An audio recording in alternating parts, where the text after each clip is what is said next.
Kalau dibilang diuntungkan sih diuntungkan, tidak segrup dengan Vietnam dan Thailand, tapi kalaupun kita nanti lolos ya ketemunya mereka-mereka juga.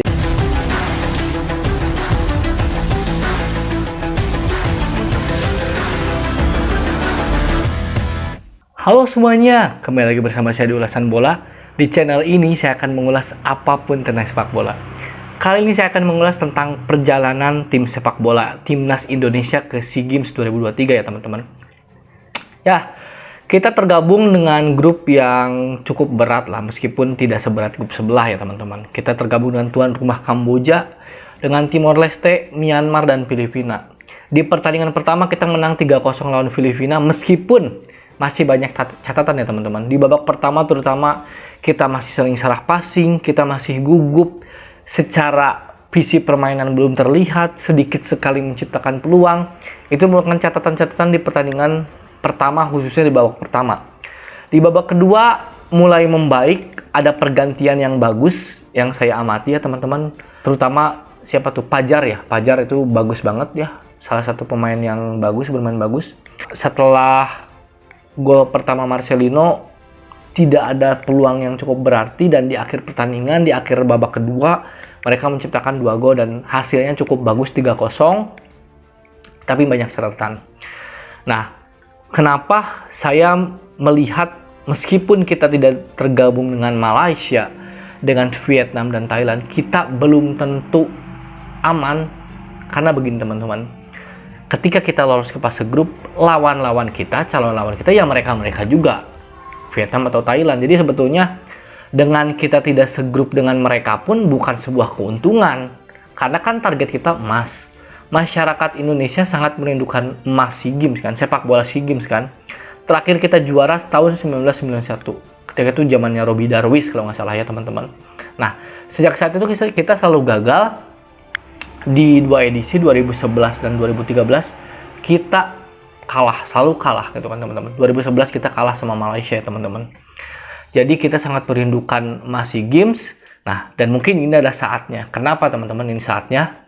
Dari materi pemain saya melihat bahwa timnas SEA Games kali ini cukup matang ya teman-teman. Ada di beberapa pos yang pemain-pemain yang cukup matang di klubnya. Kiper ada Hernando Ari Sutaryadi ya teman-teman. Itu kiper Persebaya yang reguler bermain. At least dia sering bermain di Persebaya. Kemudian di tengah ada Beckham dan Marcelino. 2 pemain muda yang sangat bagus. Marcelino sekarang berada di Belgia. Beckham Putra menjadi pilihan utama di Persib Bandung. Di bek kanan ada Rio Fahmi yang menjadi pilihan utama di Persija Jakarta. Di kiri ada Pratama Arhan yang bermain di Tokyo Verdy. Kemudian juga di depan ada Ramadan Sananta yang bersinar bersama PSM Makassar. Belum pemain lainnya. Jadi secara skuad, saya menilai ini salah satu skuad terbaik SEA Games ya teman-teman. Jadi dibanding SEA Games tahun-tahun sebelumnya, ini salah satu skuad terbaik menurut saya. Berdasarkan materi pemain dan juga berdasarkan kematangan para pemain dengan pengalaman-pengalamannya. Beberapa pemain sudah merasakan debutnya bersama timnas senior. Jadi sebetulnya ini skuad bagus. Tinggal bagaimana pelatih bisa meramu strategi pemain yang cocok dengan sistemnya seperti apa ya teman-teman. Misalkan contoh catatan menurut saya pribadi ya teman-teman. Kemarin kenapa Beckham Putra bermain tidak sebagus di Persib? Karena apa? Coach Indra Sapri memainkan 3 gelandang di tengah. Ananda Raihan ini gelandang potensial ya, asal PSM Makassar yang bagus. Dia lebih cenderung ke gelandang bertahan. Kemudian Coach Indra juga memasang Beckham Putra dan Marcelino secara bersamaan. Nah, menurut saya Beckham dan Marcelino mirip-mirip karakternya. Meskipun secara postur Marcelino lebih tinggi, lebih ideal, tapi Beckham Putra memiliki kecepatan, kelincahan, tendangannya juga bagus. Jadi karakteristik 2 pemain ini mirip. Jadi ketika 2 pemain ini bermain di dalam lapangan, saya sih melihatnya potensi terbaik Beckham tidak muncul gitu loh teman-teman. Jadi Marcelino tetap dengan gayanya, dengan daya jelajahnya yang luas, tapi karakteristik Beckham tidak muncul karena mungkin dia tidak mau istilahnya apa ya, seperti rebutan posisi lah di lapangan. Jadi ketika Marcelino bisa melakukan penetrasi dan lain-lain, mungkin Beckham juga harus sedikit mengalah ya, dengan bermain lebih ke dalam, dia bermain lebih menjadi penyeimbang di lini tengah saja. Mungkin itu salah satu catatan yang saya lihat gitu teman-teman. Tapi siapa tahu nanti di pertandingan berikutnya Beckham dan Marcelino ketika bermain bersamaan bisa lebih padu.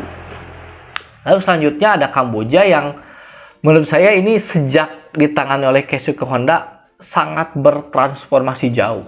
Sepak bola Kamboja berbenah dari infrastruktur, liganya juga cukup bagus. Saya dengar klubnya itu kalau nggak salah lupa ya. Mereka membantai Bali United 5-2. Sejak kedatangan Keisuke Honda, Kamboja ini menjadi tim Asia Tenggara yang layak diperhitungkan. Memang di AFF kemarin mereka belum bisa berprestasi, tapi secara permainan meningkat loh. Gaya permainan mereka itu bagus. Jadi meskipun Kamboja terkenal bukan negara yang memiliki tradisi sepak bola yang bagus, tapi secara permainan bagus. Mereka menyerang. Mereka memiliki permainan yang cantik dan bermain dari bola-bola pendek lah. Mereka melakukan build up serangan dari belakang, melakukan bola-bola pendek, kombinasi 1-2 sentuhan, truk pas yang bagus. Jadi ini sangat berprogres sekali. Jadi saya yakin sih kalau Kamboja konsisten seperti ini, 5 tahun ke depan bisa jadi Kamboja bisa menyaingi Indonesia juga. Di AFF kemarin pun kita kan tidak mudah mengalahkan Kamboja gitu loh. Jadi Kamboja juga salah satu tim yang patut diwaspadai. Ada juga Myanmar gitu teman. Jadi kita sebetulnya kalau dibilang diuntungkan sih diuntungkan. Tidak segrup dengan Vietnam dan Thailand, tapi kita juga tidak boleh terlena. Kalaupun kita nanti lolos ya ketemunya mereka juga. Jadi sebetulnya kita sebagai pendukung timnas Indonesia lebih banyak kita berdoa dan mendoakan saja dan mensupport aja deh. Kita jangan bebani anak-anak muda ini dengan beban harus emas. Ya memang kita merindukan emas, kita pengen lihat emas di cabang sepak bola SEA Games ya teman-teman. Tapi 33 tahun penantian yang sangat lama.